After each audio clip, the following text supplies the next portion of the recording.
Hoje iremos falar sobre o Tóquio Verde e também sobre o Matheus Vidotto, único brasileiro estrangeiro realmente do Tóquio Verde, que é um time atualmente formado só por jogadores japoneses. Entre eles o Kimura, que é um bom atacante, além do Yamami também. Bom, aí a gente queria falar um pouco também sobre o Tóquio Verde. Acho o Tóquio Verde um time que é muito interessante, não só pelo seu scout do futebol japonês, focando principalmente em jogadores pós-sub-23, né? Jogadores que podem no futuro sim defender a seleção japonesa, assim como também focado em quebra de recordes, né? Tanto que o Kimura mesmo é um jogador mais rápido do Tóquio Verde, né? Ele foi selecionado para ser tipo um dos mais rápidos de acordo com uma pesquisa. E assim, a gente tem que falar também, obviamente, do Matheus Vidotto. O Matheus Vidotto foi um dos goleiros importantes, principalmente para o Tóquio Verde conseguir um 6º lugar, sendo um time que estava recém promovido na J-League após o seu rebaixamento em 2006. Então, assim, um clube foi recém promovido e se tornou um dos destaques aí de uma campanha bastante surpreendente do Tóquio Verde. Atualmente, eles começaram a J-League com uma derrota para os times da Pulse, mas é um time interessante e vamos ver um pouco sobre o que vamos falar. Primeiro eu queria falar do passado, obviamente. Apesar do Tóquio Verde ser dos anos 80, né? Ai, que burro, dá 0 pra ele. Inclusive ele era chamado Yomiuri Verde. Primeiro era Yomiuri, né?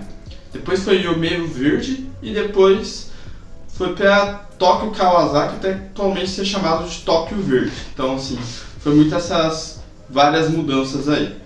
Mas esse verde aqui, ele é uma palavra bastante brasileira de verde, né? Ou seja, isso muito é focado não só na questão do futebol brasileiro ser bastante presente na J-League. Tanto que nas primeiras 2 J-Leagues, aí do grande Kazumura, que é um dos principais nomes aí do Tóquio Verde, tá? Ele que jogou lá a final contra o Zico e tal, mas ele é um dos principais nomes do Tóquio Verde. E também temos o Rui Ramos, tá? Rui Ramos, que é um brasileiro naturalizado japonês, ele jogou na seleção japonesa, treinou até o Tóquio Verde, mas assim, ele é um nome bastante importante aí no começo do que foi o Tóquio Verde, tá? O Tóquio Verde, além das 2 J-Leagues, também tem 5 Copas do Japão, 3 taças da Liga, né, que também é uma Copa que tem lá, acho que 2 Xerox, que é uma outra Copa, e também um Continental, que é uma taça de campeões da Ásia que conseguiu lá nos anos 80. Então, assim, é um clube que tem um passado bastante vitorioso e que atualmente ele não tem tudo isso. Alguns brasileiros também defenderam o Tóquio Verde, tem o Bismarck e tem também o Hulk, né? Mas eu queria falar do Matheus Vidotto, porque assim, além de ser o único brasileiro, né, do Tóquio Verde, ele também é um goleiro bastante excepcional. Ele teve uma passagem um pouco fracassada no Corinthians, tá? Uma passagem que, confesso, levou ele na base para a seleção sub-20, porém eles estavam tão desesperados por que fazer com ele que emprestaram, por exemplo, para o Figueirense, onde ele não foi muito bem, e depois iam emprestar ele para o Bari. Ele ia para o Bari da Itália, só que ele largou o Bari e falou: vou para o Japão mesmo. Então foi lá para o Tóquio Verde, ficou no Tóquio Verde de 2020 até atualmente. Então ele é um dos principais nomes aí do Tóquio Verde, principalmente para ser goleiro, e também é um bom captador de pênaltis, tá?